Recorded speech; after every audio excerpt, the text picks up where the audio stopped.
And action. Welcome, ladies and gentlemen, to the Friday podcast. Hopefully it comes out on Friday. If not, it was recorded on Friday.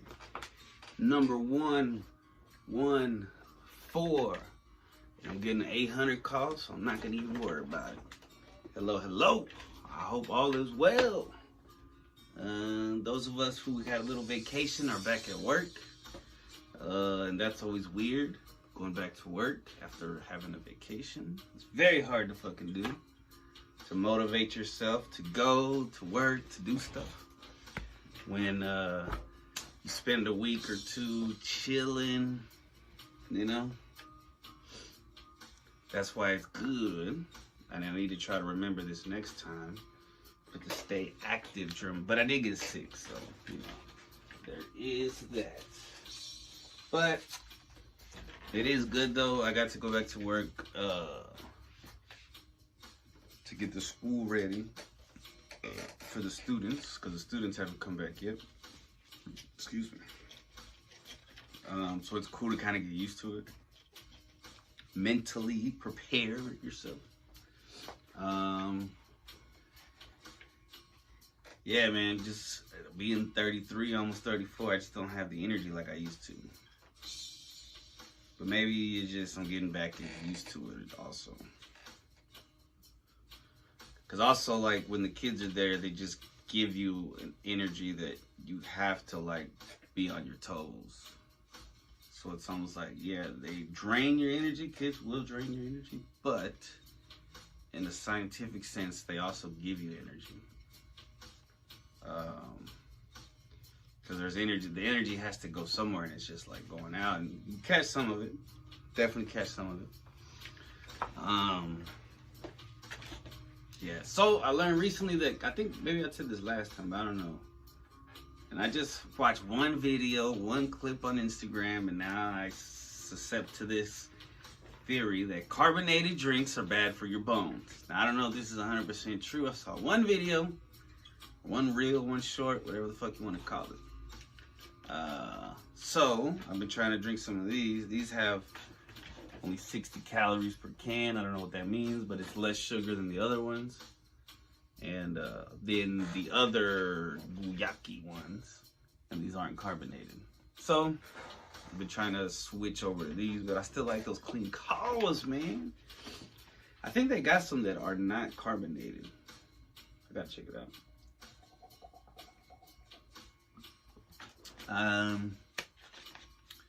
Yeah, man, I just want to say I am very lucky and blessed for everybody in my life. Going back to work after a break is very...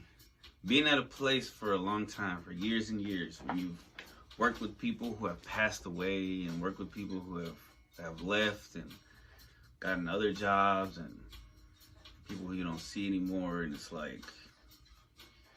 As much as we dislike working, because it's a human condition, it's hard to remember, but I try to remind myself, like this morning, I had to tell myself, you don't just have to go to work, you get to go to work. You know what I'm saying? I get to go to work. There was a point in time where I could have lost my job, and I would have been like, damn, all I want to do is just go to work. Or, you know, there's just certain things that and people that you have to appreciate, even coworkers. Even if you have annoying coworkers, though it's like you didn't get to pick them, but at least they're not as bad as what they could. Because I've seen videos of coworkers where they're fighting and stuff. I just saw a video where this lady was quitting. I don't know where she was quitting, some restaurant, or a fast food joint. And she's like, I just got fired, because she was trying to get her order, and she's like, I just got fired. Bro. So, I mean, being able to get to do something, that's very important to remember. Because not everybody can do it. And I also watched this Harlan Williams interview with Ryan Sickler, where he was talking about that he had, when he was young, he had to kill a dog or some kind of animal. I think it was a dog, because it was rotting from, like, it had trigger warning if you don't like insects or anything like that. maggots were inside of it, and it was eating it alive. But you know, so it was gonna die. It was dying. So he was like, I gotta put this dog out of its misery. And I don't know what kind. I think it was a dog. And so he tried to, he drowned it. But what's crazy is he said the dog did not want to die. Like he was like, you know, like even he probably didn't know that he was gonna die, or maybe he did know, but just the fact that that's how precious life is. That something that's fucking dying with maggots and shit is like, no. It's just instinctual. But it also, it kind of goes with that what is it? Momenti mori? The phrase that that we're all mortal, so you can die any minute. So treat life as such, because life could be taken away from you like in an instant, literally. On a random day, at a random time, we don't know our due date, our expiration date. And because of that, because it could be tomorrow or the next day or the day after that, it's hard to fucking do, but to try to live with that in mind. Which, it can help. From my own experience, it does help. It's hard, and I'm not 100% at it at all, but it does help. So let's see, I'm not in a rush this week, but let's get started on some random questions before we get into the topics. Let's see, what creative gift do you know for sure that you have?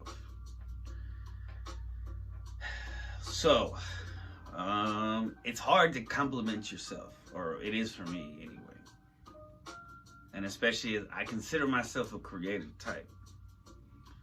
So I don't think like I'm a great artist, but I think I'm decent.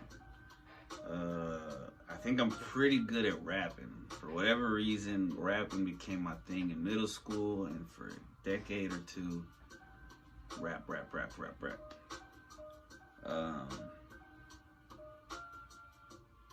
So yeah. And yeah, those two things for sure. Gift the gab, maybe. I don't know. I really don't like gabbing. But if I need to, I like gabbing about shit that I want to gab about. But about lame gab shit, man. What is something people should know about you? I think that I have OCD. I for sure have social anxiety, but I think I overcome it pretty well. Battle depression sometimes. But I truly wish the best for everybody. Like I try to live my life with no malice. Even people who have done me wrong, I try to look at the bright side. Because a lot of times there is a bright side.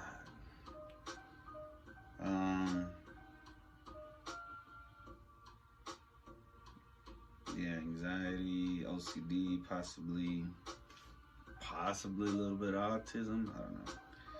What do you owe yourself? Credit. I gotta give myself some credit, man. Which is hard as fuck to do. But just getting to the point where I like, you know, a lot of people let childhood destroy them. Now I became destructive on my own, you know, because of myself, but also because of my environment.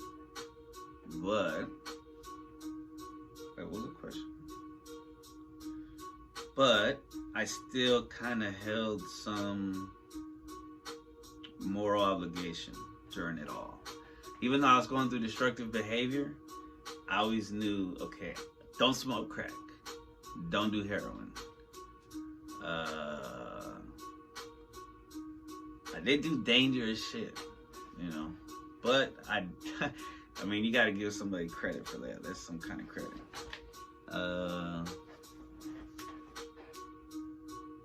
Credit for just I also deserve, I owe myself some, I guess not punishment, but I mean, the world did that enough for the world punishes you enough. The world is trying to punish you mentally, physically, emotionally. Why should we punish ourselves as well? We don't need to do it. Everybody else is already doing it.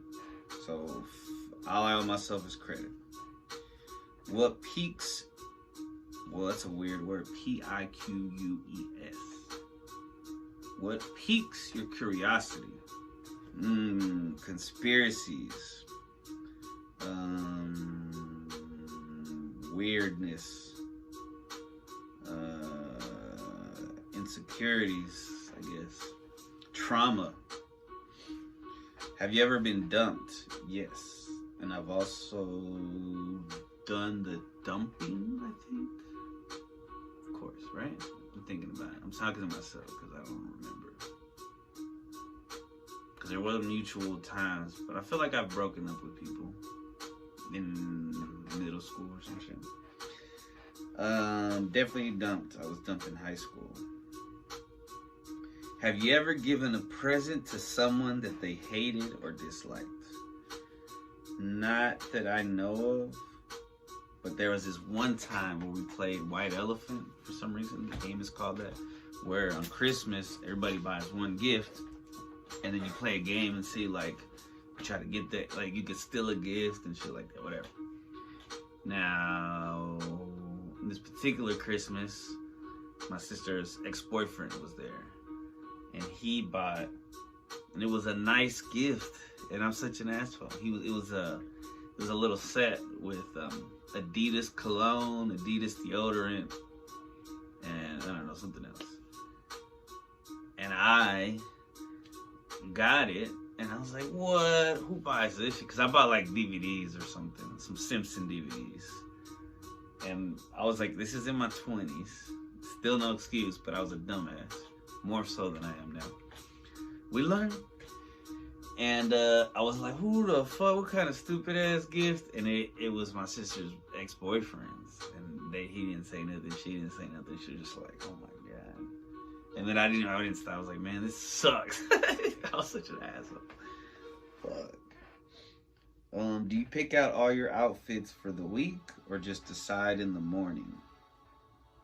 So since I was on vacation, I did some OCD shit, and I ironed all my polos and button downs, and I ironed all my slacks, and I ironed all my jeans. Now these past couple of days I wore my jeans and I ironed a couple of ironed my undershirts, the white t-shirt. So I had those outfits planned. I mean, I don't know which shirt's gonna go with what pants, but I could just mix and match, right? Now on a tough week, in the thick of it, like a month before vacation or a month before a break or something, there's days where I wake up and I'm just like, that morning I'm like, I just find something I don't really have to iron. Boom, let's get it. So it just depends. The more confident I am, the less ready I have to get. But because it helps my anxiety to prepare, because I'm like, well, this is one less thing I don't have to worry about. Do you believe in perfection? Ooh. Yeah, and I think it only comes from one source, the Creator. We are imperfect beings. I mean, we are perfect.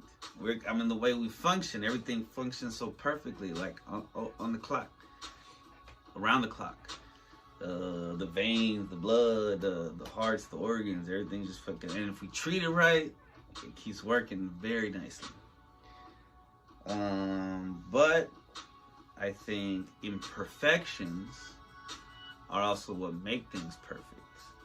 The things that people might call a flaw.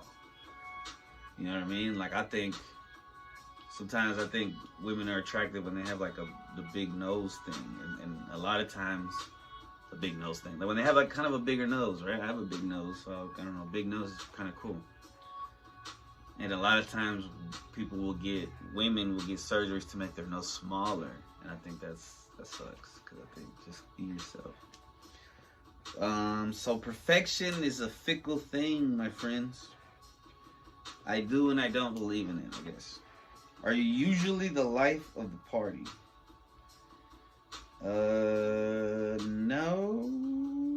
I don't think so. Unless there's been times now when I black out drunk, when I used to drink, like drink, I was definitely the life of the party. But when I'm aware of everything, I'm like, nah, I'm just trying to blend in, trying to be cool, trying to fit in. But when the inhibitions are gone and the liquor takes over, but that's probably not even me. I mean, that's like, everybody wants to be the life of the party, I guess, secretly. Do you believe in capital punishment? I mean, it's pretty important, man, using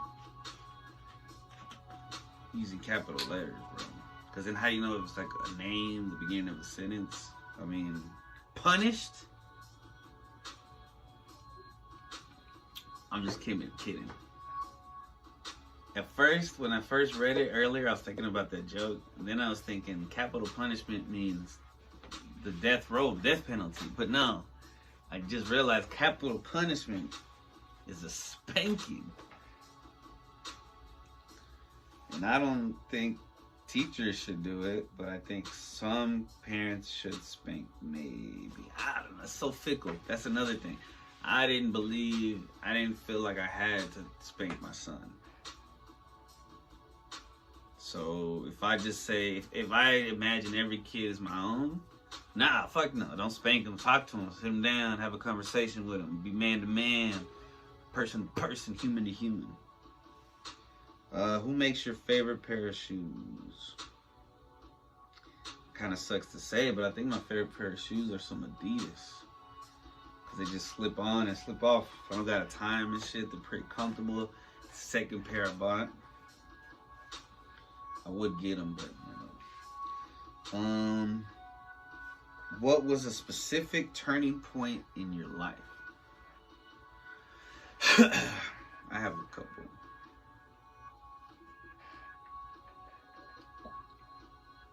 One was a negative turning point when I was 15 in high school, second semester. And I started drinking and doing drugs and partying and fornicating. And then when I had a son, that was another turning point. And then after that, I had a close call for death. I almost died. I could have died. I could have been in jail. Could be in jail right now. Could have accidentally killed somebody. And that was like 23. I don't know. That was a turning point. I don't think I was even that old. It was like 2009 or 2010. Yeah. And then another turning point was when I started the podcast back in 2020. Yeah. And the iPod. When I started hanging out with my current group of friends. Getting called out on bullshit. Yeah. Oh, those are more than once because it says specific.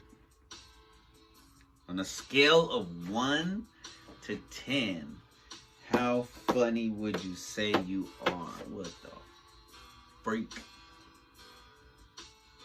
Depends on who you ask, homeboy. If you ask me, I mean, I gotta say some of the greats are like Chappelle, Cat Williams, Bill Burr,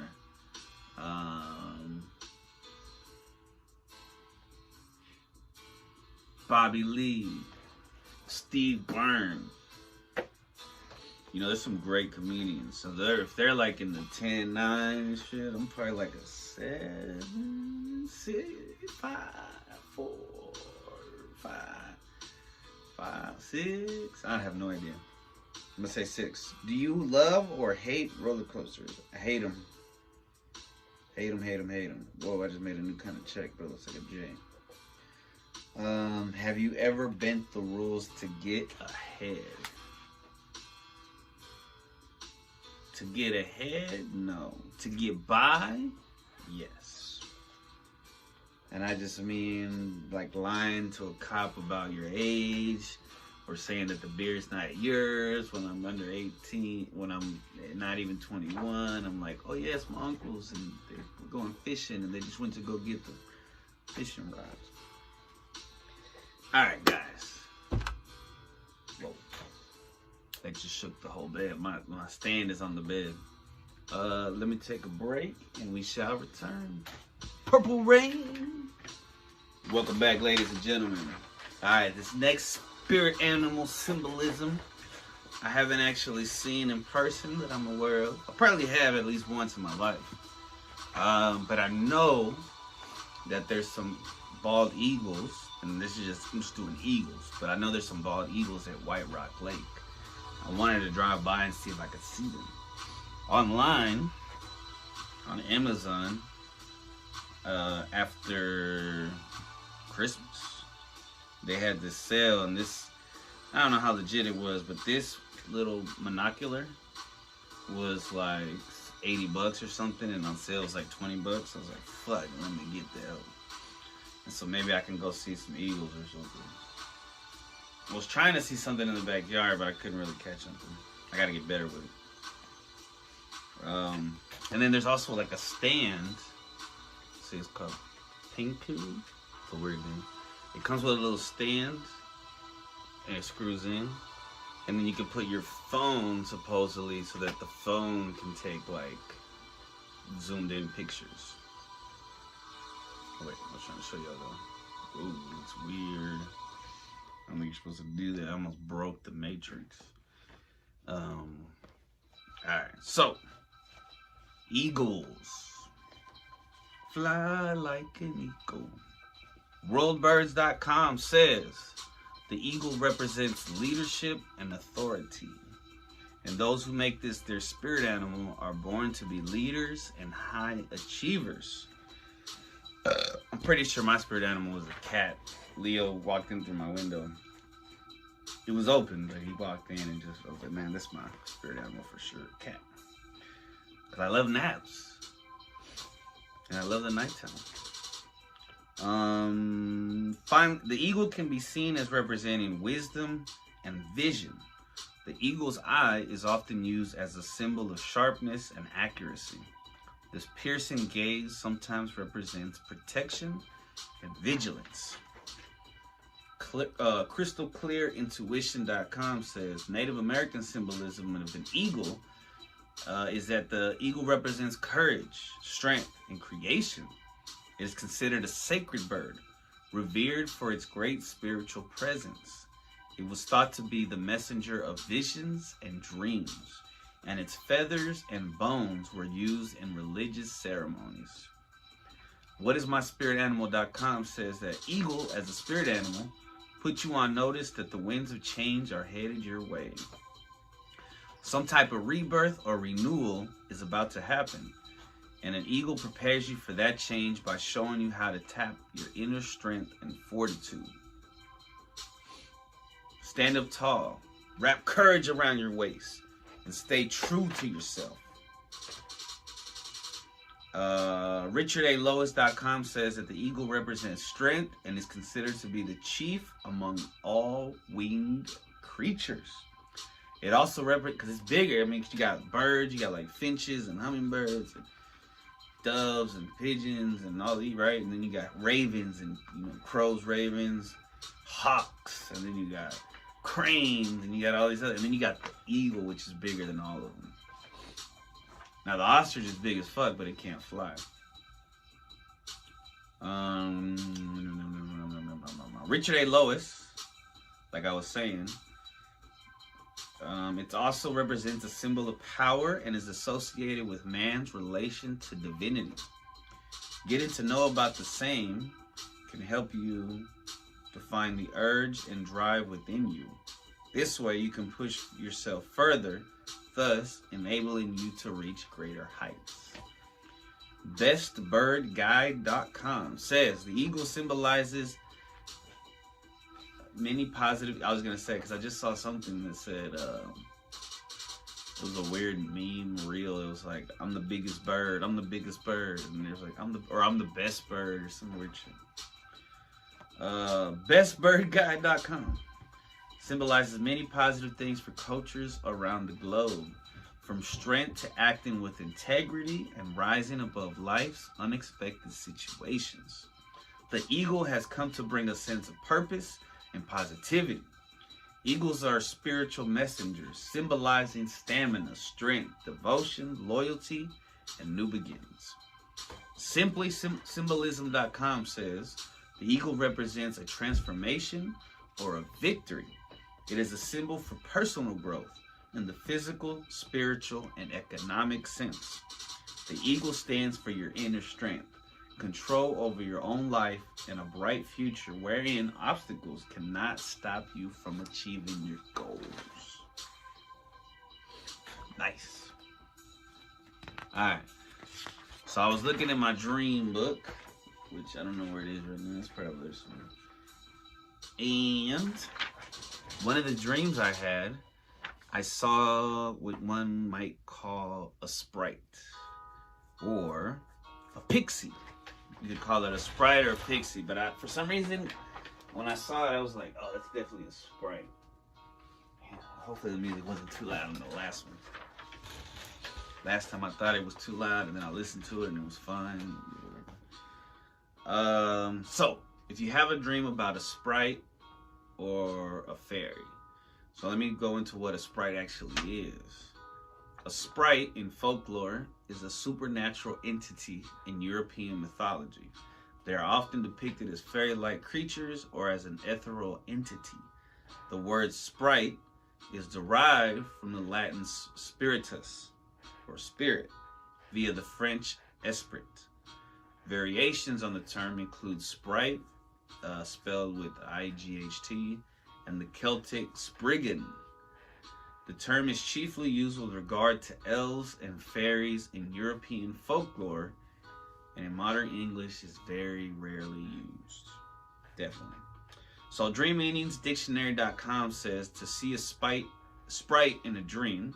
To see sprite in a dream means that you will experience a possible dangerous coincidence. What does that mean? You should have, or possibly, or you should have better use of your spare time. Bro, this one was mean. You already eat. The text back. Sunsigns.org, because that was the only one that I could see that said sprite. So I was like, well, what's another word for a sprite? Also could be a pixie. Really wasn't a fairy in my dream from what I recall. I would have wrote fairy. So I don't know, there's similar, maybe a little different. A pixie dream symbol from Sun Signs. A pixie in your dream is a reassurance that your dreams will come true. Keep working hard and all you desire will manifest in your life. Happiness will make its way into your life. Keep doing things that are good for you. Dreaming of pixie dust signifies good luck. All aspects of your life will thrive. DreamMean.com says that to see a pixie in your dream indicates your childish ways.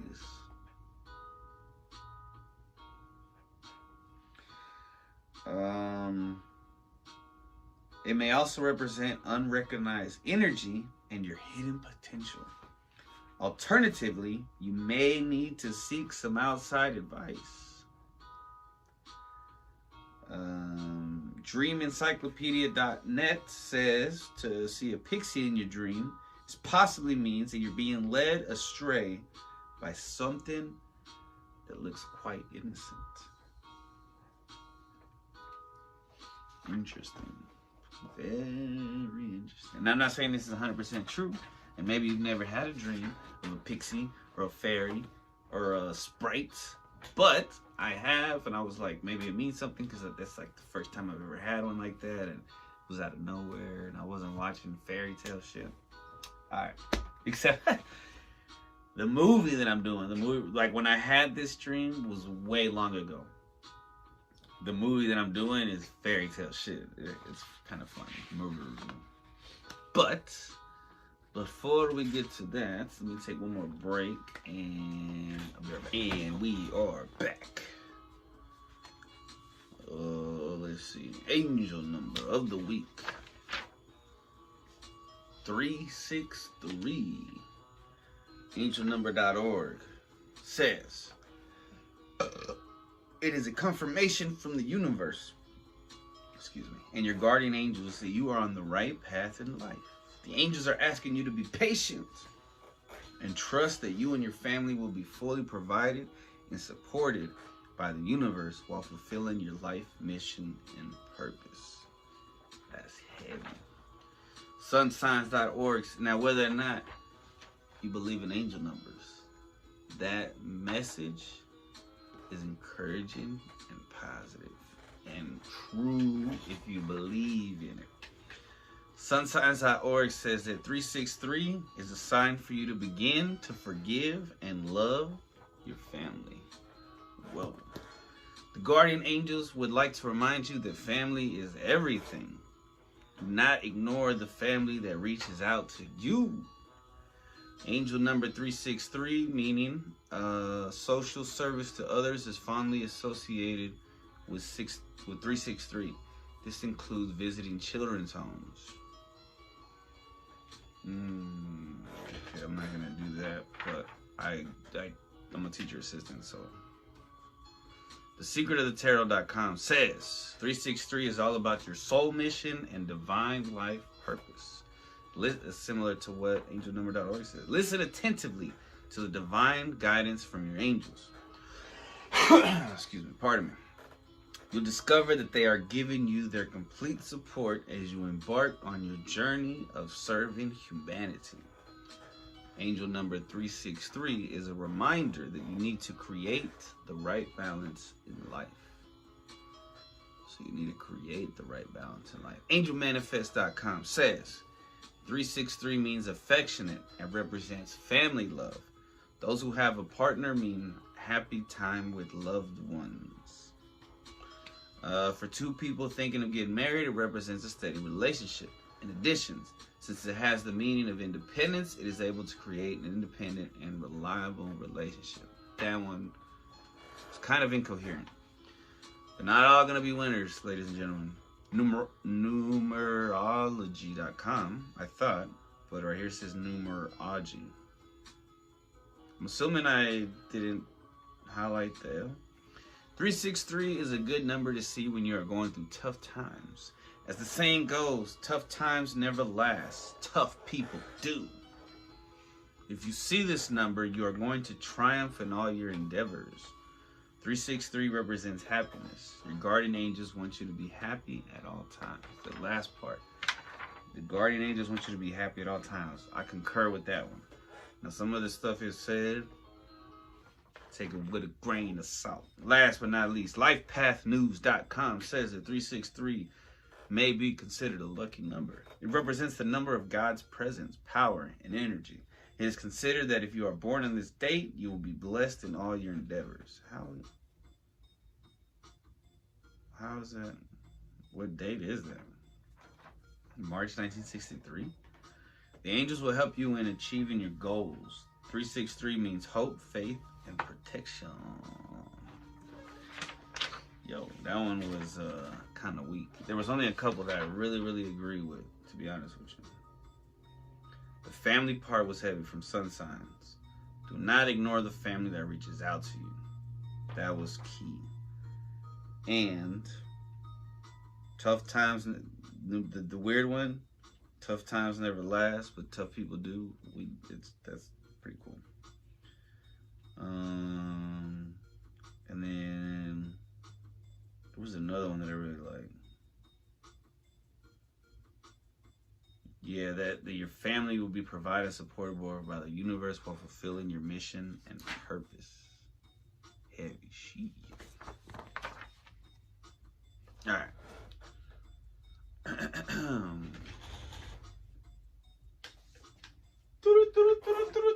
Anxiety news about anxiety with your host, Christopher Chaos.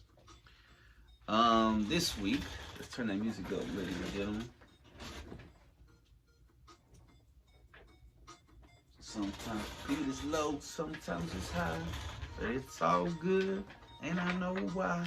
Cause when they were made, were rough copies. These were rough copies of beats. So shout out to Luis Puente for making them. Cause these beats, man, these were made years ago, decade at least, a decade, not two. Lose track of time. All right. From news-medical.net, here's something you might not know that you may need some scientists to tell you. So, forest therapy could help with anxiety and depression. You've probably felt it yourself at some point. After a walk in the woods, your shoulders drop several notches. Your heart stopped pounding. Your thoughts flowed a little more calmly. It simply became easier to relax. The world looked a little brighter. You weren't alone in this experience. Some people call it forest therapy. We need it. Depression is unfortunately a common phenomenon. That's a cool word. Phenomenon. So is anxiety. In Norway, shout out to Norway. I like Norway. I only know about like the Vikings and stuff. I love the Vikings. Approximately 1 in 10 people will, and I know that's like a long time ago, but 1 in 10 people will experience anxiety or depression in the course of a year. Often, these two disorders occur together. Worldwide, 264 million people suffered from depression in 2020.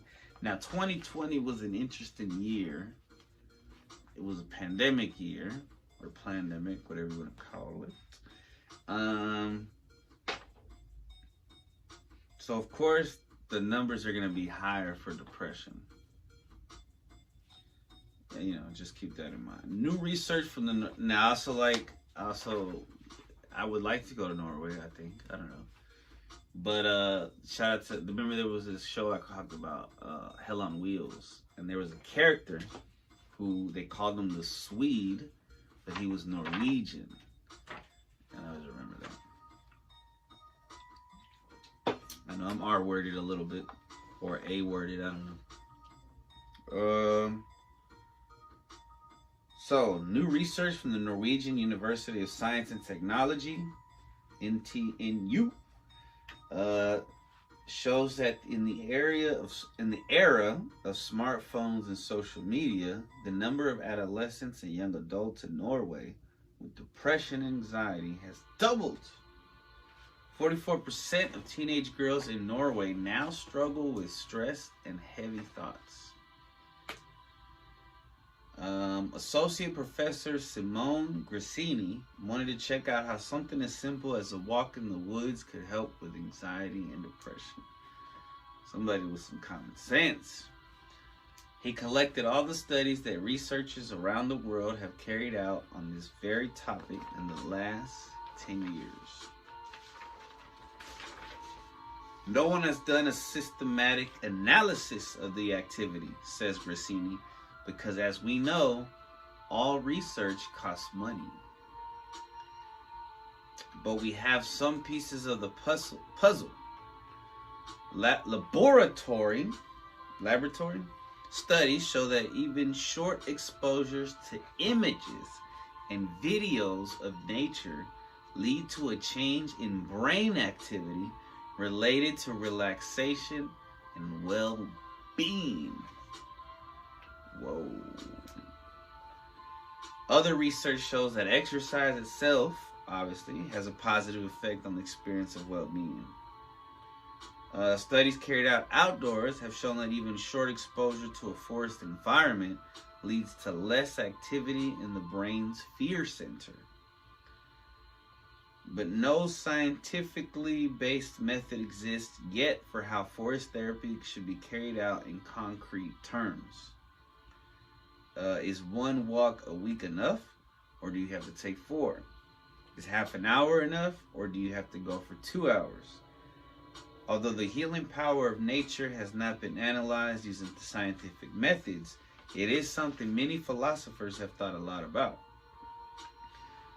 From a philosophical perspective, the results from studies of how being out in nature impacts us aren't surprising, says Solveig Boe, a professor of philosophy at NTNU.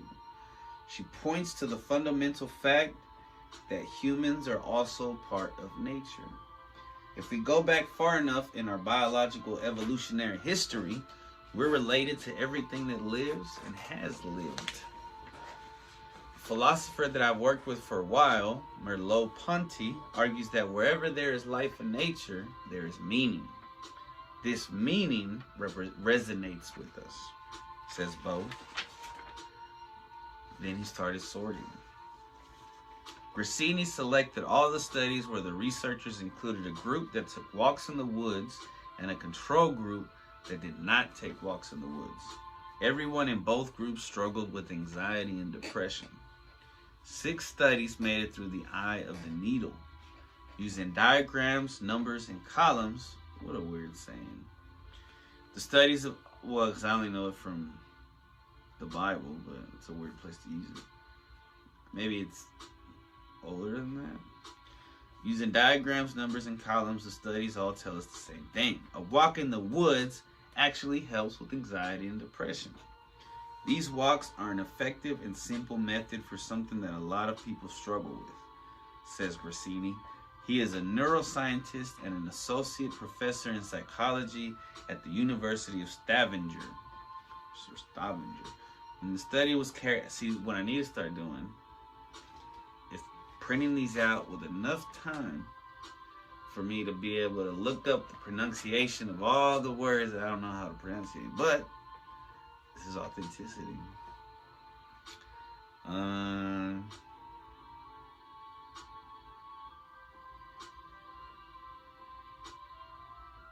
When the study was carried out, he was a researcher at NTNU. Then you might wonder, is it the exercise itself that releases our mental knots, or is it nature with the stillness and rustle of the pines? Would it work just as well to sit on a stump, or is the combination of exercise and nature that does the trick? Is a small outing enough, or are forest trips necessary on a regular basis?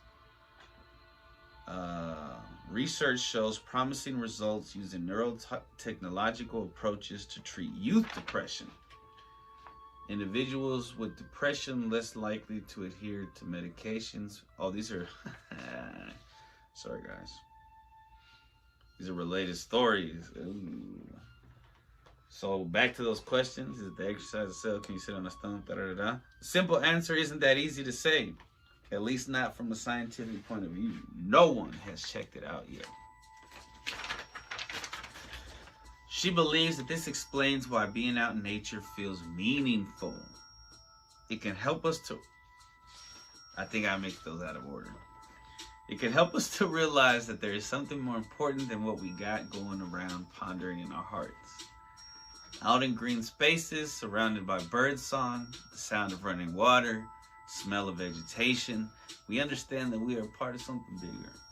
It can do us good and help us to forget ourselves for a while. Source. That says Bo. Source, the Norwegian University of Science and Technology. Sorry guys, that was fucked up the way I read it. And I think I did mix, because when I printed it, I didn't put like page, and then I think they got mixed up. For sure they got mixed up. Anyway, moral of the story is, step out into nature. If you're gonna exercise, it's better to exercise outside. But I think that they haven't concluded yet, but I think they're insinuating that probably just being, because they said, there was a study that said that just looking at it on the screen can make you feel better. So imagine being in a forest. Nature can help with anxiety. Whew, after that fuck up, I need to take another break, because these next two, but I think you're gonna like them. So am I, because I haven't read them yet. Be right back. Alright. Ya regresamos. Let's talk, go to the movies. Wait, is that copyrighted? Welcome to the movie review. So this movie, I recently discovered that YouTube has free movies if you have YouTube Premium. So technically they're not free, but you already got Premium. You know, I'm using Premium, so I don't have to hear commercials on music, podcasts, and whatnot. Mainly just that, podcast and music. But now, movies, YouTube's come up, my friend. So, sorry, pardon me. But, I wanted to talk about Puss in Boots. I was very impressed. I watched it twice now. I had to show my sister the movie as well. But the original one, the 2011 Puss in Boots movie, film, 3D. So, first, when I looked at Puss in Boots, the original thing that came up was the origin, the real life origin. So I'm going to read that because I thought that was interesting. So Puss in Boots is an Italian fairy tale, later spread throughout the rest of Europe, about an anthropomorphic cat who uses trickery and deceit to gain power, wealth, and the hand of a princess in marriage for his penniless and low-born master. So that's the original legends of Puss in Boots. That's a badass cat. It turned into something else because now this one's in Spain, right? So Puss in Boots is a 2011 American computer animated comedy film produced by DreamWorks Animation and distributed by Paramount Pictures. The film was directed by Chris Miller from a screenplay by Tom Wheeler based on a story by Brian Lynch, Will Davies, and Wheeler. It stars Antonio Banderas reprising his role as Puss in Boots alongside Salma Hayek, Zach Galifianakis, who was in last week's movie, Billy Bob Thornton, and Amy Sedaris.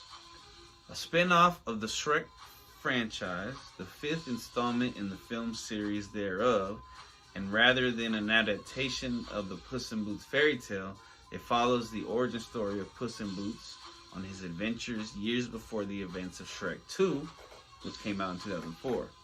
Accompanied by his friends Humpty Dumpty, which was Galifianakis, and Kitty Softpaws, which was Salma Hayek, Puss is pitted against Jack and Jill, Thornton and Sedaris, two murderous outlaws and ownership of three legendary magical beans that lead to a great fortune for the golden eggs from the Great Terror, the gigantic goose.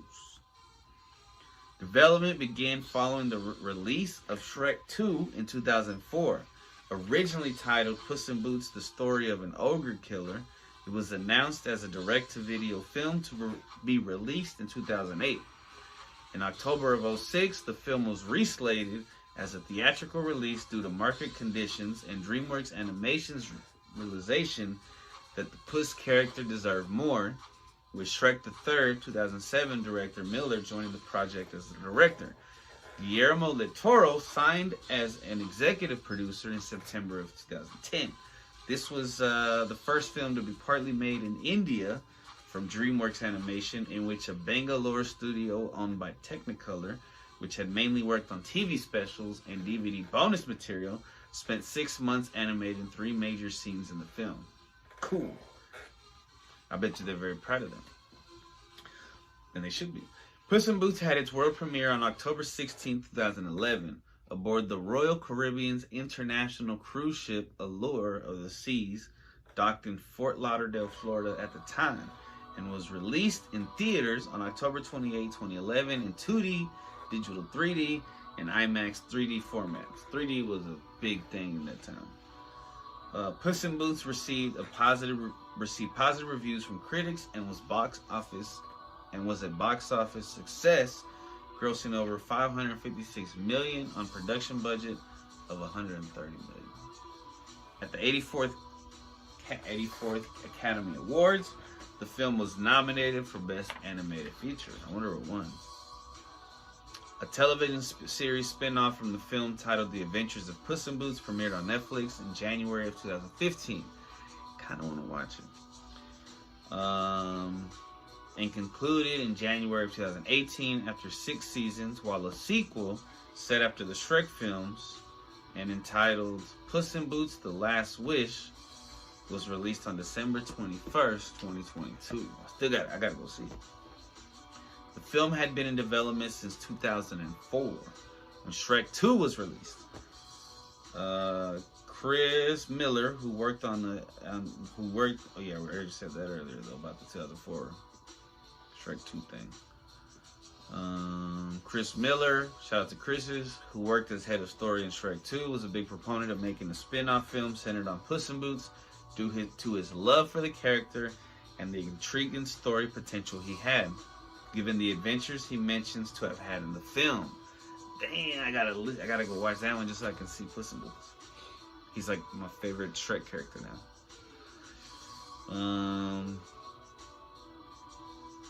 As a Shrek 2 spinoff, it was initially planned for release in 2008 as a direct to... Why is it repeating itself, man? Maybe I recopied it twice. Maybe that's on me.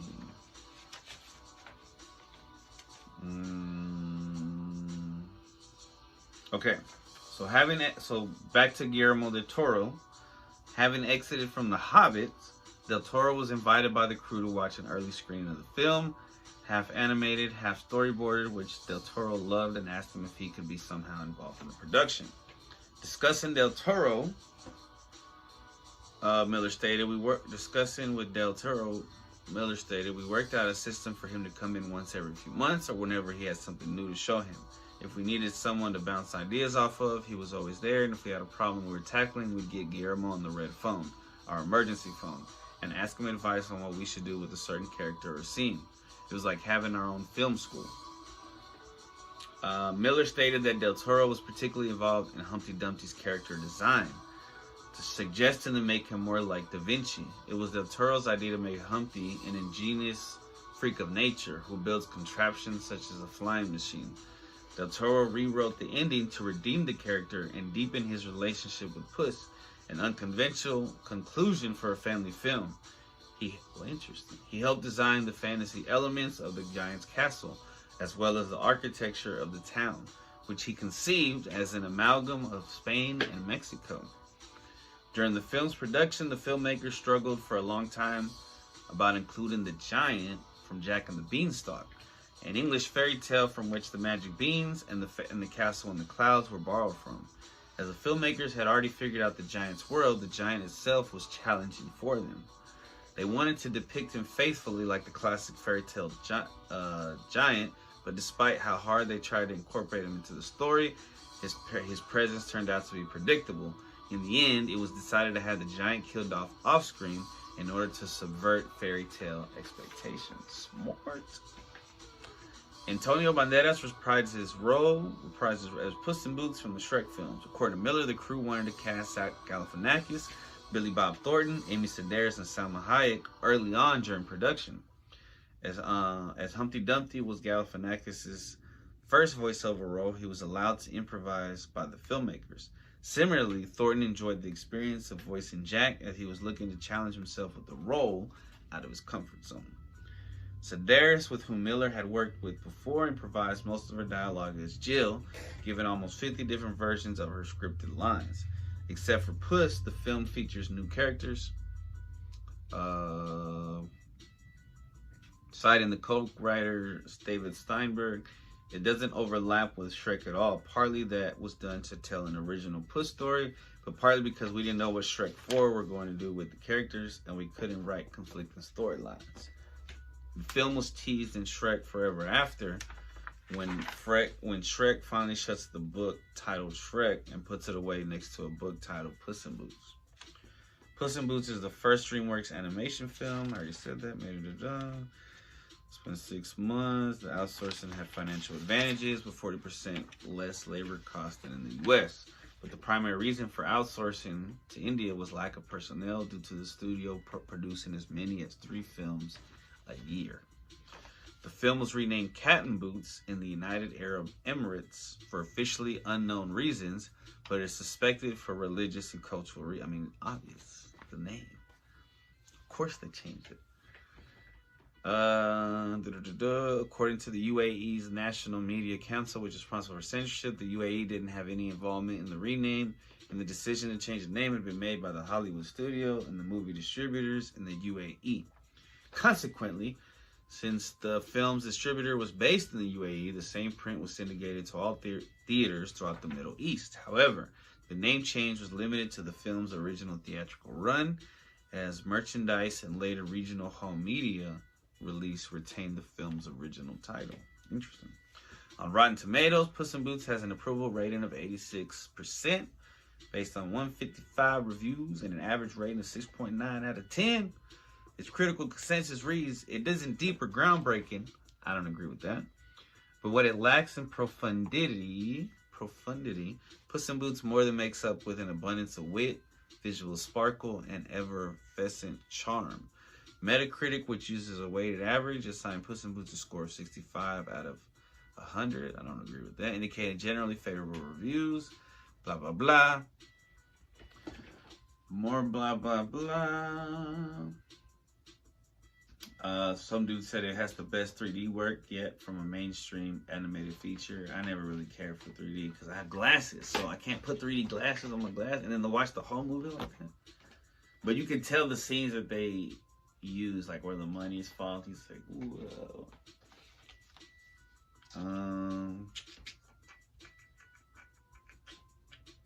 Some dude named Bill Goody Koontz, Goodykoontz of the Arizona Republic, gave the film 3.5 out of 5 stars, saying as good as Banderas and Hayek are together, Galifianakis is better, making Humpty Dumpty of all people one of the more intriguing animated characters to come along in a while. I agree with that. He was very interesting.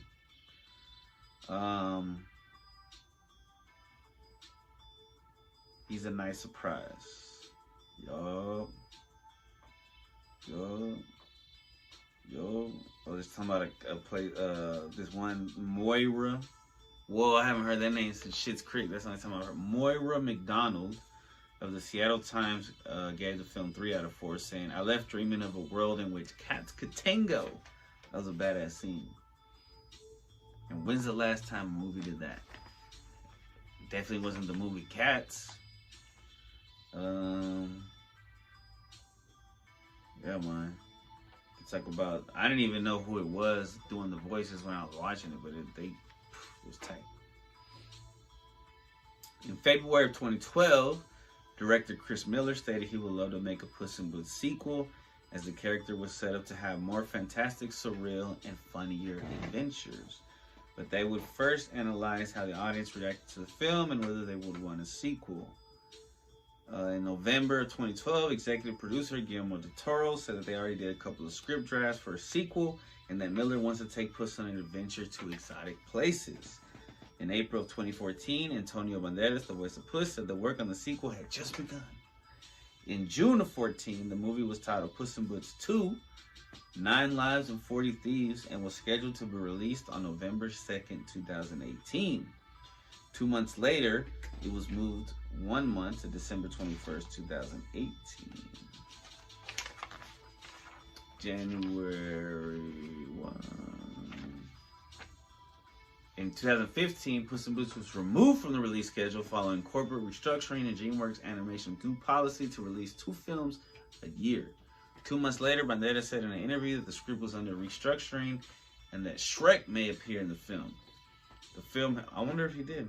The film also spawned an animated series that premiered. Alright, we talked about that. And the game, I looked up the game and they said the game's pretty cool. It was developed by Blitz Games, published by THQ for Xbox 360, PlayStation 3, Wii, and Nintendo DS. So in the sequel, so November 6, 2018, it was announced by Variety. Oh, did I move the camera? That Chris Meledandri had been tasked to be one of the executive producers of both Shrek 5 and Puss in Boots 2, with the cast returning.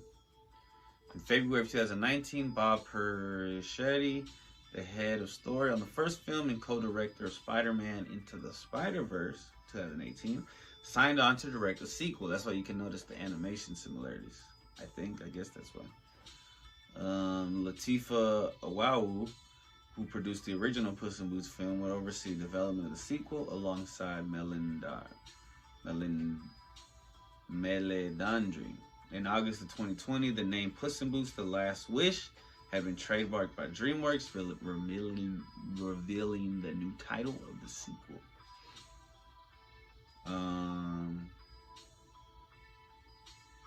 Yeah. Whoa, so they were replaced. So in March 2021, the film received a new release date of September 23rd, 2022, with DWA's parent company Universal Studio now handling distribution.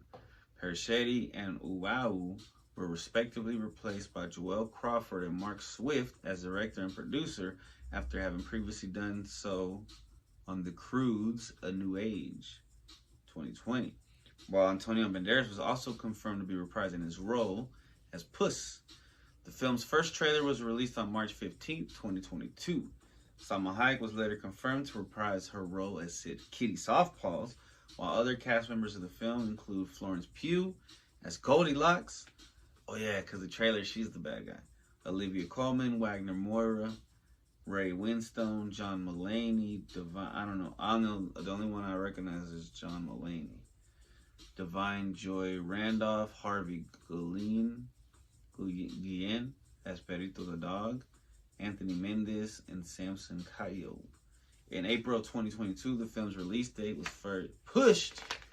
Remember when December 21st, 2012 was like, everybody was like, not everybody, but some people, not obviously, thought it was gonna be like the end of the world or some shit.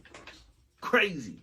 Okay, one more break, and we're gonna do Badass Women in History and put a bow on it on this episode, and then tie it and then send it off to the press.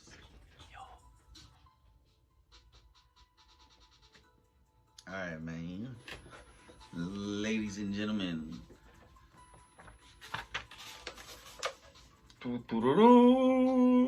Badass Women of History. The Night Witches. Intriguing. It was a World War II German nickname for the all-female military aviators of the 588th Night Bomber Regiment, known later as the 46th Taman Guards Night Bomber Aviation Regiment of the Soviet Air Forces. Though women were officially barred from combat at the time, Major Marina Raskova used her position and personal contacts with the Soviet leader Joseph Stalin to obtain permission to form female combat units. Combat facilitated and ushered in a reluctant acceptance of women in military based more open practicality and necessity than for equality. On October 8th, 1941, an order was issued to deploy 3 women's Air Force units, including the 588th Regiment. The regiment, formed by Raskova and led by Major Yevdokia Bershanskaya, was composed primarily of female volunteers in their late teens and early 20s. That's some gangsta-ass young women. An attack technique of the night bombers involved idling the engine near the target and gliding to the bomb release point with only wind noise left to reveal their presence.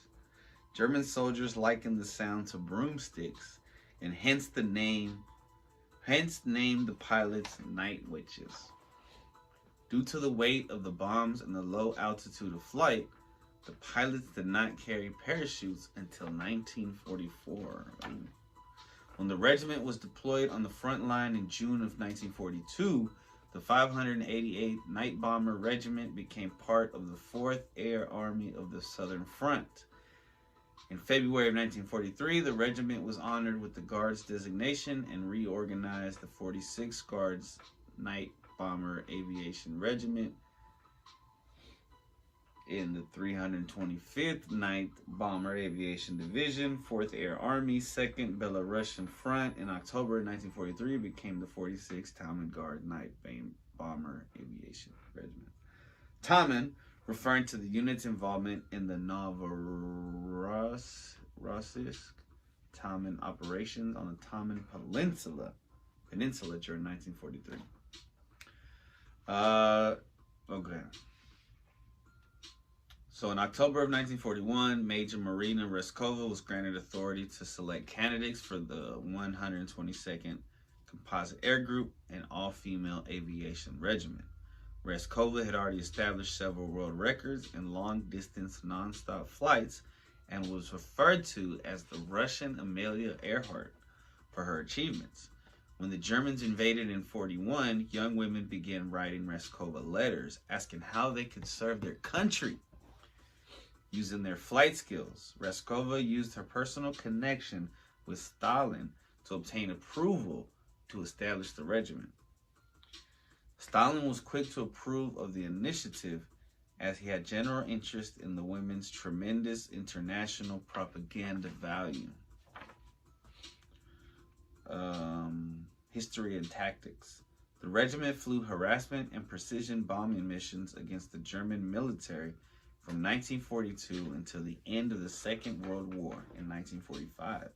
At its largest, it had 40 two-person crews. The regiment flew over 23,000 sorties, dropping over 3,000 tons of bombs and 26,000 incendiary shells. It was the most highly decorated female unit in the Soviet Air Force, with many pilots having flown over 800 missions by the end of the war, and 23 having been awarded the Hero of the Soviet Union title. 32 of its members died during the war.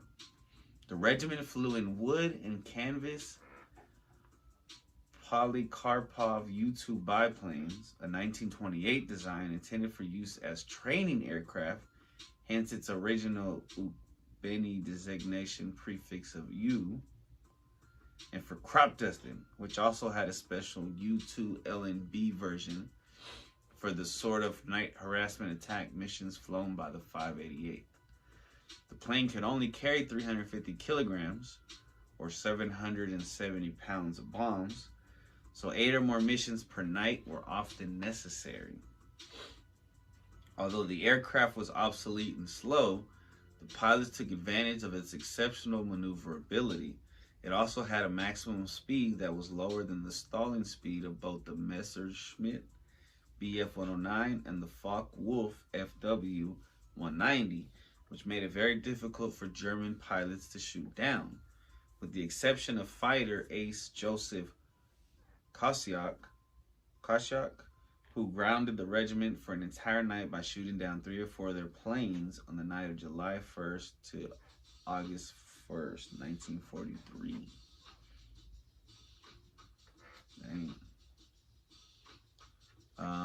Initially, this all-female aviation regiment was not welcomed into the military with open arms. Many of their male counterparts saw them as inferior and treated them with lack of respect. The women of the regiment were also given hand-me-downs of uniforms and oversized shoes by the men, as well as rudimentary tools such as rulers, flashlights, and pencils that lacked the luxury that the male soldiers received with their tools. For example, radar, guns, and radios. Timeline and operations. So it just goes through all these events that they did.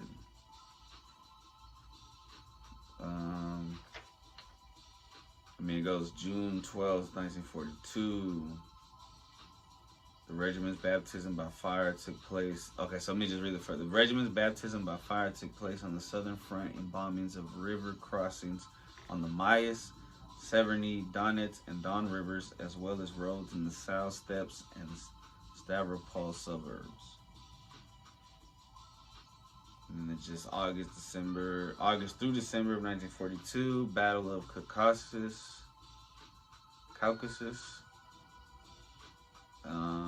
January 43, assisted in the breakthrough of enemy defense lines on the Terek River. as well as offensive operations against ground troops in the Kuban Valley and Stavropol. March through September of 43, assisted in the breakthrough of the Kuban bridgehead and the liberation of Novorossiysk. April to July 43, participated in an aerial campaign over Kuban. I hope I'm saying these right, and then just a bunch more. By October 15, 45, the regiment was disbanded following the end of the war, and service members were demobilized. Post-war life. In 1917, Russia was the first country to declare legal equality for women, which allowed them to enter military service. Women were inherently equal in both rights and responsibilities as a Russian citizen, as social equality was a fundamental part of the communist ideology. However, ideology was not always exhibited in practice, which is seen time and time again, especially through times of war, whether it be prior, during, or after. In the case of after World War II, women in Russia were treated as though they always have been, especially before the 1917 law was passed. Many can see this passing as a way to give more nationalistic views for Russia, along with soldiers to fight for their country, rather than for the actual equality and treatment of women. A common dilemma for these women grew out of the social pressures of deciding to place more importance on the family instead of an aviation or military career. Irina Rakobolskaya, pilot with the 588th Regiment, rationalized a difficult reality and challenges she faced to pursue both a family and piloting career when she stated, "I think that during the war, when the fate of our country was being decided, bringing in of women into aviation was justified. But in peacetime, a woman can only fly for sport. Otherwise, how can one combine a career with a family and with maternal happiness?" Other women's regiments. On the 8th of October 1941, Order Number 0099 specified the creation of 3 women's regiments. All personnel from technicians to pilots would be entirely composed of women. The other 2 were the 586th Fighter Aviation Regiment, which used different planes.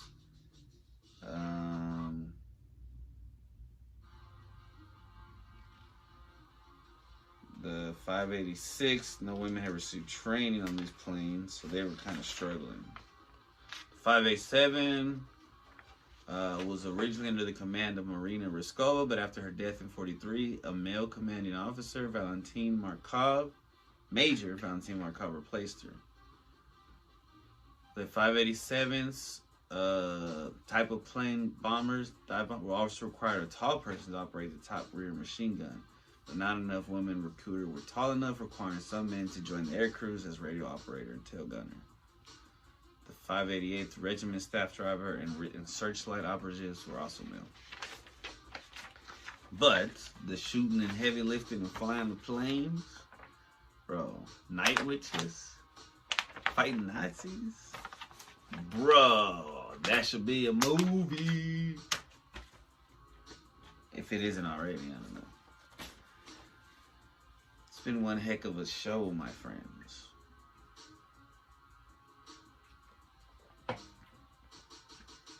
Time to bust the flow. You already know. It's been a hell of a motherfucking show. Man, I'm a pro, but also a amateur. Watch out. For good. Alright, hold on. This is a hard beat to flow to. I mean, to just freestyle to. Let me find one and come right back and do this proper. Yeah. Man, I'm vibing. And I'm sliding in a whip. Yeah, I'm riding. Deep diving into conspiracy theories. Haters talk a lot of shit because they fear me. Man, I'm higher than the mountain top. Higher than the mountain top. Higher than an eagle. Looking at my ego. Way down there with the people. Then a flyer. Then a hawk. What it do? Where's the chalk? You gonna be outlined, not really. Let's make a fucking lily. Let's keep on drawing some other shit. Like a rose and a tar pit and a dinosaur. and I don't know, maybe something else and something more. Either way, what it is, higher than the what Miss Liz from the motherfucking what Matthew school bus. She was faded. She was crazy. She was some type of lady, but she was fine, pretty cute. I should have shoot my shot, but she was fake, and I'm real. What's the deal? It's time to chill. Nah, man, I gotta upload the reels, and I gotta chop them up. Trying to make a deal, trying to make some money, so I can get some honey, so I can get it done. 100. I'm trying to stay stunning on the people in the steeple. People talk a lot of shit because they evil. So I get ready for the sequel. And you can focus on the prequel. And that's about it, my friends, ladies and gentlemen. I love y'all. See you on the next one.